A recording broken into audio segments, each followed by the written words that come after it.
Hello students, हमने last lecture में escape energy और एस्केप वेलोसिटी की बात की कि कोई भी चीज़ अगर हमारे पास है अर्थ की सरफेस पर रखी हुई है या अर्थ के सेंटर से कोई r डिस्टेंस पर रखी हुई है तो उसके पास टोटल जितनी एनर्जी है माइनस में होगी, ओके। और उतनी ही एनर्जी अगर हम प्लस देते थे या ज़्यादा भी दे सकते हैं तो जो एनर्जी हम उसको देते हैं उसे हम एस्केप एनर्जी बोलेंगे।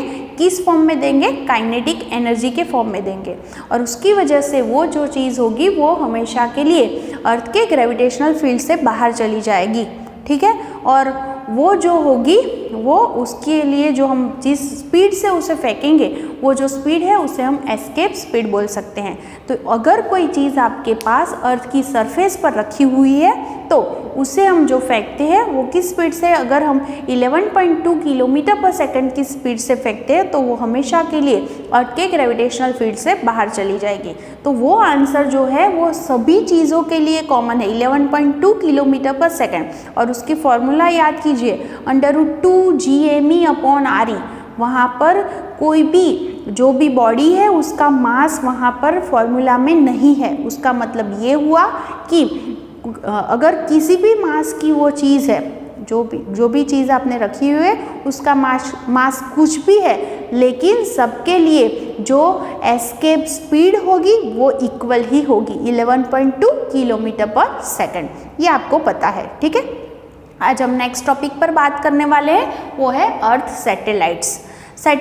अर्थ सैटेलाइट्स का मतलब क्या होता है कि जो कोई भी ऑब्जेक्ट है वो अर्थ के अराउंड जो है वो घूम रही है और उसको हम सैटेलाइट बोल सकते हैं, ठीक है।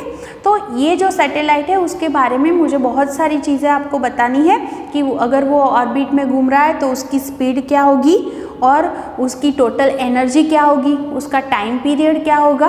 और दो चीज़ मुझे बात करनी है, वो है जियोस्टेशनरी सैटेलाइट और पोलार सैटेलाइट, दोनों के बारे में मुझे बात करनी है। तो आज मैं पूरी जो हमारी बुक में टोटल जो थियरी दी हुई है सबके लिए मैं बात कर रही हूँ, ठीक है।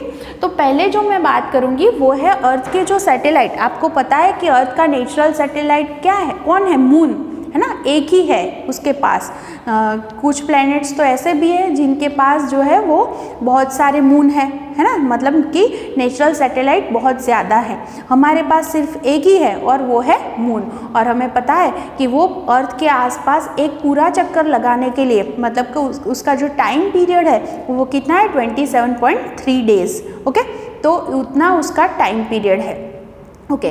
तो हमारे पास ये नेचुरल सैटेलाइट ऑलरेडी है, लेकिन कुछ हम आर्टिफिशियल सैटेलाइट है उन्हें भी लॉन्च करते हैं। क्यों? अलग अलग पर्पज़ के लिए, क्योंकि हम अलग अलग तरह उसका यूज़ कर सकते हैं। ज़्यादातर हम उनका यूज़ कम्युनिकेशन के लिए भी करते हैं कि हमारे पास कोई भी इंफॉर्मेशन है एक जगह से दूसरी जगह पर पहुंचानी है। कभी हम ऐसे भी कर सकते हैं कि किसी जगह की फ़ोटोग्राफ लेनी है, उसके जो एटमॉस्फेयर कैसा है उसके बारे में हमें जानकारी चाहिए, तो सारी जो चीज़ें हम वहाँ से निकाल सकते हैं थ्रू सैटेलाइट, ओके। तो ऐसे आर्टिफिशियल सैटेलाइट जो है वो हम अर्थ के अराउंड जो है उसे लॉन्च करते हैं। तो कैसे हम उसे लॉन्च करते हैं वो सारी चीज़ें भी हमें पता होनी चाहिए, ठीक है। तो सपोज़ आप ऐसे सोचिए कि ये हमारी अर्थ है और आपको पता है उसका जो मास है वो यहाँ पर हम सेंटर पर दिखा सकते हैं। वो चीज़ हमने ऑलरेडी डिस्कस की हुई है। यहाँ से सपोज़ उसके सेंटर से r डिस्टेंस पर कोई भी एक सैटेलाइट में अगर बात करूँ जिसका मास है स्मॉल m और वो v जितनी स्पीड से इसके आसपास घूम रहा है, हमें ये भी पता है कि where r is equal to क्या होगा, always re plus h। h मतलब ये हाइट हो गई अर्थ की सरफेस से, ओके। तो इतनी यहाँ पर v जितनी स्पीड से यहाँ पर घूम रहा है। यहाँ पर हम बोल सकते हैं कि अर्थ के सैटेलाइट के लिए हम केपलर के जो लॉ है वो अप्लाई कर सकते हैं, क्योंकि इसका जो मोशन है वो सन के अराउंड जो प्लैनेट का मोशन है, दोनों चीज़ को हम एक साथ कंपेयर कर सकते हैं। तो इसलिए यहाँ पर हम केपलर के लॉ जो है वो भी यूज़ कर सकते हैं। यहाँ पर मैं केपलर का थर्ड लॉ जो है वो कैसे यहाँ पर अप्लाई कर सकते हैं वो भी आपको मैं आगे जाके बताने वाली हूँ, ठीक है।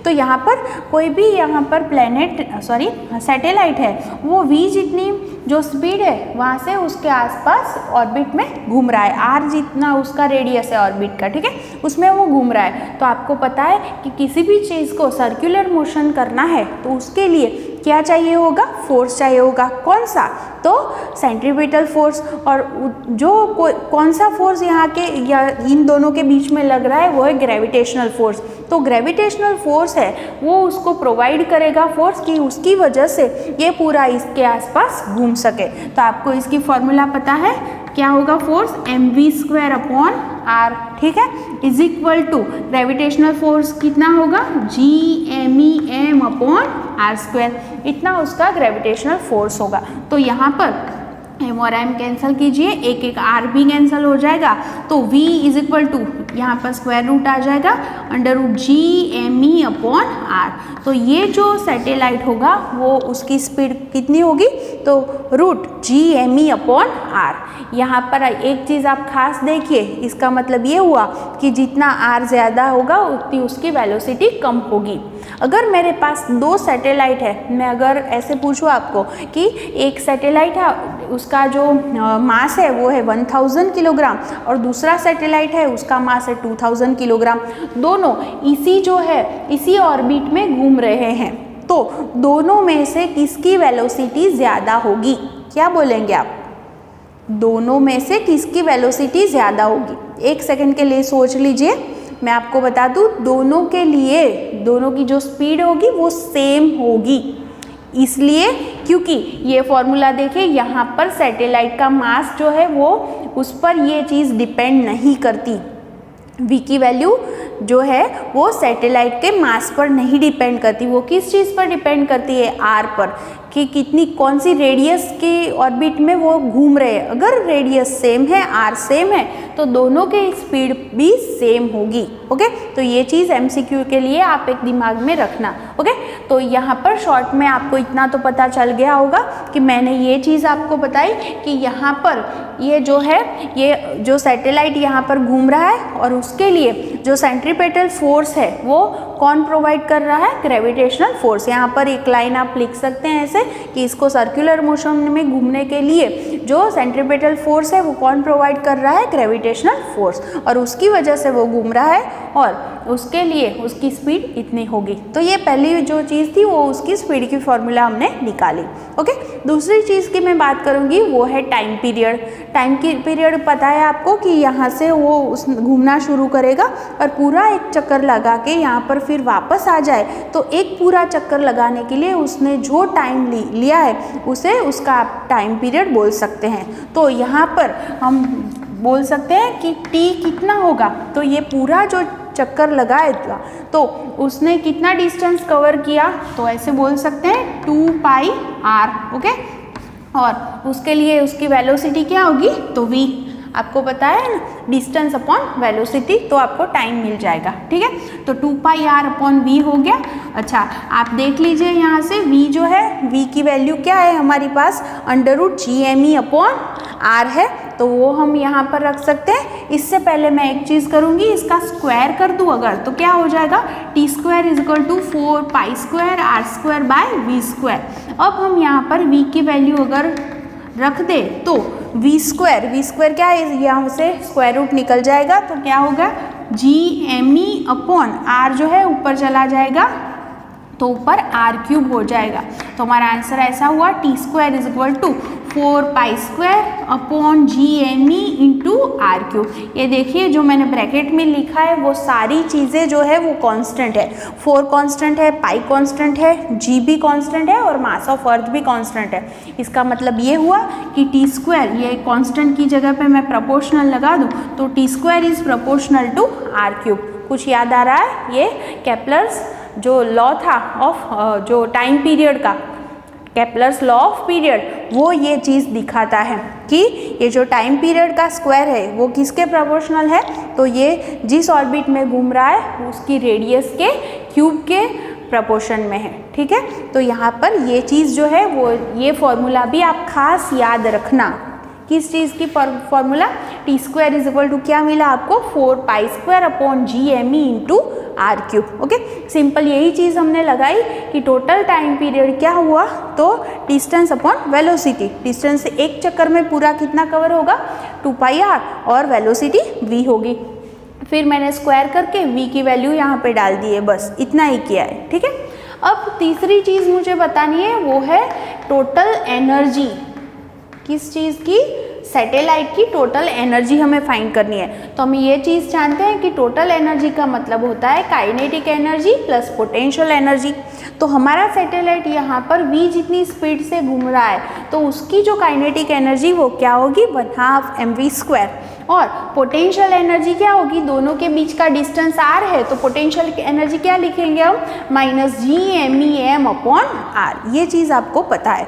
ओके, अब ये दोनों के बीच में माइनस साइन है, तो मुझे कुछ आंसर निकालना है। तो एक मैं काम कर सकती हूँ, दोनों को एक ही फॉर्मेट में मुझे लाना है। तो अगर मैं v की वैल्यू यहाँ पर रख दूँ, v की वैल्यू क्या है? √GME/r है, तो स्क्वायर है, तो क्या हो जाएगा? स्क्वायर रूट निकल जाएगा, तो मतलब GME/r हो जाएगा। तो देखिए ये जो हमारा आंसर आ गया, उसमें ये दोनों स्टेप में क्या कॉमन है? GME/r कॉमन है। क्या बच गया यहाँ पे? 1/2 - 1। 1/2 - 1 क्या होगा? -1/2। तो मतलब कि हमारा आंसर आया -1/2 GMEM/r। तो उसका मतलब ये हुआ कि हमारा जो सैटेलाइट है उसकी टोटल एनर्जी क्या हो गई? -1/2 GMEM/r। और आप सब जानते हैं कि माइनस आंसर क्यों आया? क्योंकि सैटेलाइट अर्थ की ग्रेविटेशन की वजह से उसके साथ बंधा हुआ है। अगर उसकी एनर्जी ज़ीरो हो जाए या पॉजिटिव हो जाए, तो वो सैटेलाइट हमेशा के लिए अर्थ के ग्रेविटेशन फील्ड से बाहर निकल जाएगा। मतलब कि उसकी एनर्जी कभी भी ज़ीरो या पॉजिटिव नहीं हो सकती। समझ में आ गया आपको? तो एक चीज़ आपने बहुत ही यहाँ पर जो नोट की होगी, तो वही चीज़ ये है कि काइनेटिक एनर्जी और पोटेंशियल एनर्जी के आप फॉर्मूला देखिए, दोनों सेम ही है, लेकिन काइनेटिक एनर्जी में आगे जो है वो है 1/2। ठीक है, और ये जो चीज़ है ऑलवेज काइनेटिक एनर्जी प्लस है और पोटेंशियल एनर्जी माइनस में है। ठीक है, तो ऐसे बोल सकते हैं ना, काइनेटिक एनर्जी से पोटेंशियल एनर्जी डबल है, क्योंकि इसके आगे 1/2 है और ये 1 है, मतलब इससे ये डबल है और माइनस है। मतलब अगर काइनेटिक एनर्जी को अगर मैं E बोलूँ, तो पोटेंशियल एनर्जी कितनी हो गई? -2E। काइनेटिक एनर्जी इसको मैं अगर E से बताऊँ, E से डिनोट करूँ, तो ये कितनी होनी चाहिए? -2E। ओके, और टोटल एनर्जी कितनी है? देखिए काइनेटिक एनर्जी जितनी है उतनी ही टोटल एनर्जी है, लेकिन माइनस है। ये चीज़ आप हमेशा दिमाग में रखना। आई थिंक आपको केमिस्ट्री में ये भी पता होगा कि आपने ये चीज़ भी पढ़ी होगी कि इलेक्ट्रॉन जो होता है वो न्यूक्लियस के आसपास किसी ऑर्बिट में घूम रहा है, तब उसकी काइनेटिक एनर्जी और टोटल एनर्जी सेम ही है, लेकिन काइनेटिक एनर्जी प्लस है, उतनी ही टोटल एनर्जी माइनस है। इसीलिए अगर आप दोनों का रेशियो निकालें तो आंसर होगा -1। कभी आपको MCQ में भी ये चीज़ पूछ सकते हैं कि कोई सैटेलाइट है तो वो उसकी जो काइनेटिक एनर्जी होगी और उसकी टोटल एनर्जी का रेशियो क्या होगा? तो क्या होगा आंसर? -1, क्योंकि दोनों इक्वल ही है, लेकिन ये प्लस है उतनी ये माइनस है। और पोटेंशियल एनर्जी कितनी है? तो इनसे डबल है। सपोज टोटल एनर्जी से बात करें तो टोटल एनर्जी से ये पोटेंशियल एनर्जी कितनी है? डबल है, ऐसा हम बोल सकते हैं। ठीक है, तो ये चीज़ आपको समझ में आ गई होगी। ये चीज़ मैंने बताई वो क्या थी कि सैटेलाइट की टोटल एनर्जी। अच्छा, सैटेलाइट वो ऑर्बिट में r जितनी रेडियस वाली ऑर्बिट में घूम रहा है और वहाँ पर उसकी टोटल एनर्जी इतनी है।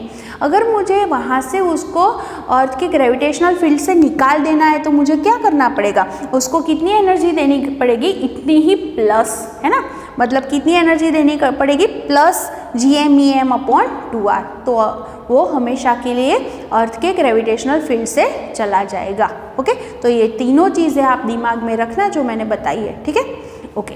नेक्स्ट जो मुझे बात करनी है वो चीज़ क्या है? वो मुझे बात करनी है वो है जियो स्टेशनरी सैटेलाइट। देखिए आप वर्ड के अंदर ही कुछ मीनिंग आ रहा है। जियो मतलब कि हम अर्थ की बात कर रहे हैं, और स्टेशनरी मतलब कि वो सैटेलाइट हम अर्थ से देखते हैं तो वो हमें घूमता हुआ नहीं नज़र आ रहा है, स्टेडी नज़र आ रहा है। उसका मतलब क्या हुआ? हमें तो पता है कि अर्थ जो है वो तो ऐसे घूमती है ना। हम ये भी जानते हैं कि वो जो है वो अपनी एक्सिस पर जो घूमती है तो पूरे एक चक्कर पूरा करने में 24 आवर्स लगाती है। तो फिर ये सैटेलाइट उसे स्टडी कैसे दिख सकता है? तो उसका मतलब ये हुआ कि ये सैटेलाइट पे भी अर्थ के साथ साथ ही घूम रहा होना चाहिए, है ना। तो ही आपको पता है कि अगर हम एक ही बस में बैठे हैं तो हमारे सामने वाली सीट में बस चल रही है, फिर भी हमारे सामने वाली सीट में जो कोई बैठा है वो हमें स्टेडी ही लगेगा। क्यों? क्योंकि वो भी हमारे साथ ही चल रहा है इसलिए। तो सेम चीज़ यहाँ पर हुई कि अर्थ अपनी एक्सिस पर घूम रही है, तो ये भी सैटेलाइट उसके साथ ही घूमना चाहिए, तो ही वो उसको जो है वो स्टेडी लगेगा। अर्थ की सरफेस से अगर हम देखें तो ही स्टेडी लगेगा। उसका मतलब फिक्स हो गया कि टाइम पीरियड t की जो वैल्यू है वो t की वैल्यू क्या होनी चाहिए, 24 आवर, मतलब t must be 24 multiply by 3600 second, इतना ही होना चाहिए t, तो ही वो सैटेलाइट जो है वो जियो स्टेशनरी सैटेलाइट बन सकता है।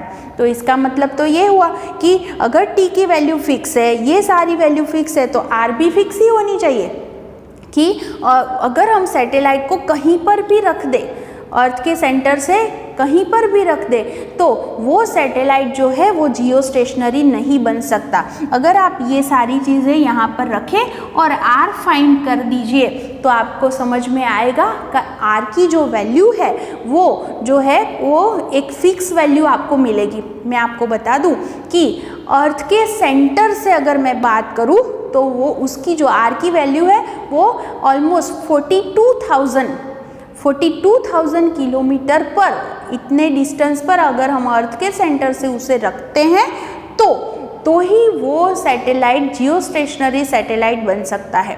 मतलब अर्थ की जो सेंटर से उसका डिस्टेंस ऑलमोस्ट 42,000 किलोमीटर हो गया, तो अर्थ की सरफेस से कितनी हाइट हो गई, ऑलमोस्ट 36,000 किलोमीटर बोल सकते हैं, एग्जैक्टली 35800 किलोमीटर भी बोल सकते हैं। इतनी हाइट पर उसे रखना पड़ेगा तो ही वो जियो स्टेशनरी सैटेलाइट बन सकता है। तो हम ऐसे भी सोच सकते हैं कि एक सैटेलाइट है वो अर्थ का 1/3 एरिया कवर करता है, तो दूसरा सैटेलाइट ऐसे रख सकते हैं और तीसरा सैटेलाइट ऐसे रख सकते हैं। तो 3 सैटेलाइट अगर हम रख दें तो पूरी जो अर्थ है उस पर से सारी इंफॉर्मेशन हम निकाल सकते हैं। इसका ज़्यादातर जो यूज़ है वो कम्युनिकेशन में हम करते हैं। कैसे? तो सपोज़ आप एक चीज़ सोचिए कि अब जब हम मोबाइल और सब यूज़ करते हैं तो उसमें इलेक्ट्रोमैग्नेटिक वेव्स का यूज़ होता है, वो हमारी जो इंफॉर्मेशन है उसे आगे कैरी करने के लिए। तो वो जो हमारी इलेक्ट्रोमैग्नेटिक वेव्स है, आगे जाके आपको पता चलेगा कि वो जो वेव्स है उनकी कुछ फ्रीक्वेंसी तक उसकी लिमिटेशन है, कुछ फ्रीक्वेंसी तक हम अलग अलग ऐसे यूज़ करते सकते हैं। आपको पता होगा रेडियो में आप AM FM ऐसे यूज़ करते हैं। तो अगर हमारे पास 2 मेगाहर्ट्ज़ टू 10 मेगाहर्ट्ज़ जितनी फ्रीक्वेंसी वाली अगर वेव्स हैं, ऑलमोस्ट 2 मेगाहर्ट्ज़ तक की है, तो उसके लिए हम ग्राउंड वेव्स यूज़ करते हैं, उसका नाम है ग्राउंड वेव्स। और वो अर्थ की सरफेस से एकदम नज़दीक से वो गुजरते हैं और वो बहुत ही अगर डिस्टेंस कम है, कम डिस्टेंस पर हमें जो वेव्स अगर भेजने हैं तो उसका हम यूज़ कर सकते हैं। फिर ज़्यादा अप टू ऐसे बोल सकते हैं 30 मेगाहर्ट्ज़ की फ्रीक्वेंसी वाले जो होते हैं हमारे पास वेव्स, तो उसे भेजने के लिए हम ऐसा करते हैं कि अर्थ के एटमॉस्फेयर में आयनोस्फीयर है। आयनोस्फीयर मतलब आयन से बना हुआ स्फीयर है, positive and negative ions are there. Okay, तो ये जो आयनोस्फीयर है, तो यहाँ से अगर हम हमारा जो सिग्नल भेजते हैं तो वो उसे रिफ्लेक्ट करता है और यहाँ पर हमारा जो रिसीवर होता है वो उसे रिसीव कर लेता है। तो ऐसे हम जो है हमारे सिग्नल जो है वो ऐसे भेज सकते हैं। लेकिन अगर फ्रीक्वेंसी यहाँ से 30 मेगाहर्ट्ज़ से ज़्यादा है तो वो जो आइनोस्फीयर है उसकी कैपेसिटी इतनी नहीं है कि उसे वो वापस भेज सके, मतलब वो रिफ्लेक्ट नहीं करता। तो उसका मतलब ये हुआ कि ये सिग्नल यहाँ से सीधा निकल जाएगा, वो वापस नहीं आएगा। तो फिर क्या होगा? तो उसके लिए हम सैटेलाइट यूज़ कर सकते हैं। तो वहाँ पर हम जियो स्टेशनरी सैटेलाइट जैसे सैटेलाइट यूज़ करते हैं और ये वो सैटेलाइट क्या करते हैं, ये जो सिग्नल आएंगे उसे वो पहले ले लेंगे, रिसीव करेंगे और वहाँ से फिर से ट्रांसमिट करके हमें जहाँ पर पहुँचाने हैं वो सिग्नल वो पहुँचा सकते हैं। तो ऐसे हम जो है वो हमारे जियो स्टेशनरी सैटेलाइट जो है वो यूज़ करते हैं। ठीक है, दूसरी चीज़ मैं जो अगर बोलूँ तो वो दूसरे जो सैटेलाइट हम यूज़ करते हैं वो है पोलार सैटेलाइट। पोलार सैटेलाइट नाम से ही पता चल जाता है आपको कि अर्थ जो है उसकी जो ये जो पोल्स है उसके अराउंड ऐसे वो घूमते हैं, ठीक है। और वो जो होते हैं वो हम बहुत ही कम डिस्टेंस पर, मतलब कि अर्थ की सरफेस से अराउंड 500 to 800 किलोमीटर पर की हाइट पर ही उनको रखते हैं। उसका मतलब ये हुआ कि अगर जो है वो अर्थ की सरफेस से उसका डिस्टेंस कम है तो उसका टाइम पीरियड भी कम होगा, तो उसका टाइम पीरियड नियरर जो है वो है 100 मिनट। तो उसका मतलब ये हुआ कि 100 मिनट में वो पूरी अर्थ का एक चक्कर लगा देता है। तो अर्थ भी ऐसे घूम रही है और ये भी उसके आसपास घूम रहा है, तो एक जगह उसके पास दूसरी ऐसे ऐसे ये जो पास में जो एटीट्यूड होते हैं उसकी लाइन पर से वो पास होगा और जो अर्थ के बारे में सारी चीज़ें हमें बता सकता है। मेनली जो हम जो जासूसी करते हैं उसके लिए ज़्यादा ये सैटेलाइट का हम यूज़ करते हैं। तो ये सारी चीज़ें तो जो थी वो सैटेलाइट्स के बारे में थी। और एक चीज़ मुझे आपको जो बतानी है वो है वेटलेसनेस। आपने ये वर्ड जो है वो सुना होगा कि वेटलेसनेस क्या होता है। उसके लिए आप थोड़ा सोचिए। देखिए, अगर हम यहाँ पर अर्थ की सरफेस पर अगर हम खड़े हैं, वेट तो आपको पता है, वेट का मतलब क्या हुआ कि अर्थ के ग्रेविटेशन की वजह से जो फोर्स लग रहा है उसे हम वेट बोलते हैं, मतलब W = mg, है ना। अगर g चेंज होता है तो वेट चेंज होता है, वो भी हमें पता है। अगर हम अर्थ पर हैं तो हमारा वेट अलग होगा, लेकिन अगर हम जो है वो मून पर चले जाएंगे तो वेट अलग होगा, लेकिन मास चेंज नहीं होता, m चेंज नहीं होता। वेट मतलब क्या है, वो फोर्स ही है, ग्रेविटेशनल फोर्स ही है। ओके, अच्छा, अगर मैं बोलूँ कि आप अगर अर्थ की सरफेस पर खड़े हैं तो आप पर अर्थ का ग्रेविटेशनल फोर्स लग रहा है किस तरफ, उसके सेंटर की तरफ, नीचे की तरफ लग रहा है, और आप जो है आप वहाँ नीचे खींच के चले नहीं जा रहे। उसका मतलब ये हुआ कि आप भी क्या कर रहे हैं, आपके ऊपर की तरफ भी उतना ही फोर्स लग रहा है, तो ही आप बैलेंस में यहाँ पर खड़े हो सकते हैं। और इसकी वजह से वो फोर्स हमें फील हो रहा है कि हमें हमारा वेट क्या है वो फील होता है। नीचे फोर्स लग रहा है उतना ऊपर ही लग रहा है, इसलिए हमें वेट फील होता है, ठीक है। अच्छा, अगर आप सोचिए कि अगर आपको आपका कितना वेट है या मास है वो फाइंड करना है, और इसके लिए आपने ऐसे किया कि सीलिंग से एक स्प्रिंग लगा दी और उसके नीचे उसके लिए उसका जो वेट जो मशीन था वो लटका दिया और उसको आप लटक गए। अगर आप लटके हुए तब भी आपको आपका वेट फील होगा। क्यों होगा? क्योंकि नीचे तरफ जो है वो mg जितना फोर्स लग रहा है, और जो स्प्रिंग है वो स्प्रिंग उसे बैलेंस करने के लिए क्या होगी, एक्सटेंड होगी, ठीक है। और उसकी वजह से उसमें जो कांटा लगा हुआ है वो आपको रीडिंग दिखाएगा और आपको कितना आपका वेट है वो उसमें पता चल जाता है। ओके, कभी ऐसा हुआ कि सीलिंग से वो पूरा टूट गया तो फिर आप क्या करेंगे, वो नीचे गिर रहे होते हैं। अच्छा, आप जब नीचे गिर रहे होते हैं तब आपको आपका वेट फील नहीं होता है ना, उसे हम फ्री फॉल बोलते हैं। और तब आप देखना कि उसमें जो स्प्रिंग में जो मीटर लगा हुआ है वो आपको कितना रीडिंग बताएगा, 0। क्यों? क्योंकि आप पर नीचे की तरफ फोर्स तो लग रहा है लेकिन ऊपर की तरफ कोई फोर्स नहीं लग रहा है ना, इसीलिए वो जो स्प्रिंग में जो मीटर लगा है वो आपको कुछ रीडिंग नहीं दिखा रहा। उससे ही हम वेटलेसनेस जो पोजीशन है बोल सकते हैं कि वो जो फ्री फॉल बोलते हैं वही पोजीशन है कि उस कंडीशन में आपको कोई भी वेट जो है वो फील नहीं होता।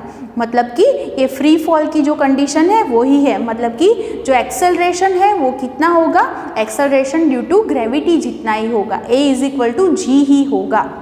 ओके, इसे ही हम वेटलेसनेस बोल सकते हैं। ओके, तो इतना आपको समझ में आ गया होगा।